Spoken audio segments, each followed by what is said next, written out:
বিদেশে চাকরি দেওয়ার প্রলোভন দেখিয়ে প্রায় ২০০ জনের কাছ থেকে কয়েক কোটি টাকা হাতিয়ে নেওয়ার অভিযোগে কুমিল্লা ১৪গ্রাম এবং রাজধানীর গুলশান এলাকায় অভিযান চালিয়ে ৪ জনকে গ্রেফতার করল র‍্যাব-৩। অভিযানকালে বিপুল পরিমাণ পাসপোর্ট ও স্ট্যাম্প জব্দ করা হয়। বিস্তারিত জানাচ্ছেন সহকর্মী জয়নাল আবেদিন, ক্যামেরায় ছিলেন রাশেদ আবির।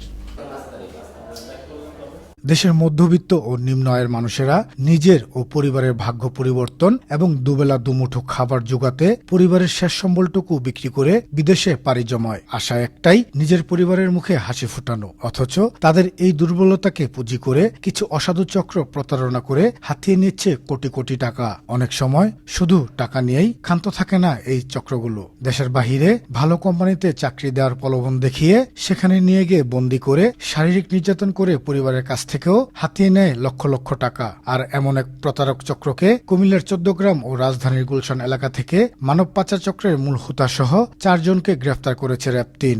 এ সময় উদ্ধার করা হয় বিপুল পরিমাণে পাসপোর্ট ও স্ট্যাম্প। সোমবার দুপুরে রাজধানীর কারওয়ান বাজার র‍্যাব মিডিয়া সেন্টারে এসব তথ্য তুলে ধরেন র‍্যাব-৩-এর অধিনায়ক লেফটেন্যান্ট কর্নেল আরিফ মহিউদ্দিন আহমেদ। র‍্যাব-৩-এর একটি দল গতকাল কুমিল্লার ১৪গ্রাম এবং রাজধানীর একটি অভিজাত এলাকায় অপারেশন পরিচালনা করে এই চক্রের যে মূল হোতা তোফায়েল আহমেদকে তার ৩ জন সহযোগী সহ আমরা গ্রেফতার করতে সক্ষম হই।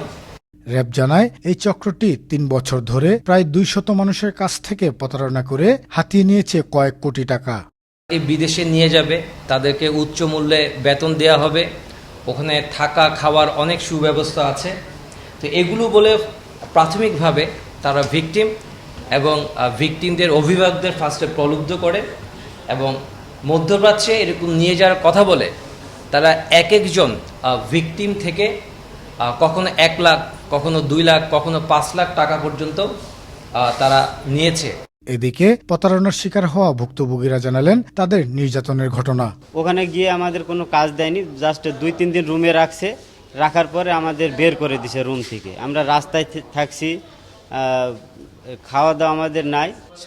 সারা দিন চলে গিয়েছে, খালি একদিন হয়তো রাইতে এক টাইম খাতে দিত আমাদের ওখানে খাবার যেতে গেলে মারধর করতো, আটকায় রাখতো। তারপরে আমাদের কাছে যে আমরা টাকাটা নিয়ে গেছিলাম এখানে, যে কিছুদিন চলা তো লাগবে আমাদের, সেই টাকাটা পর্যন্ত আমাদের নিয়ে নিয়েছিল। ঠিক আছে, আমাদের রুমে, বন্ধ রুমে আটকায় রাখতো।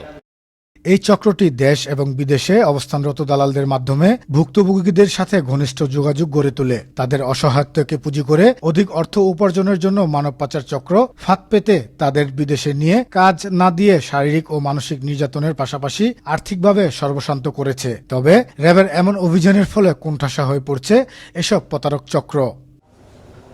জয়নাল আবেদিন, আনন্দ টিভি, ঢাকা।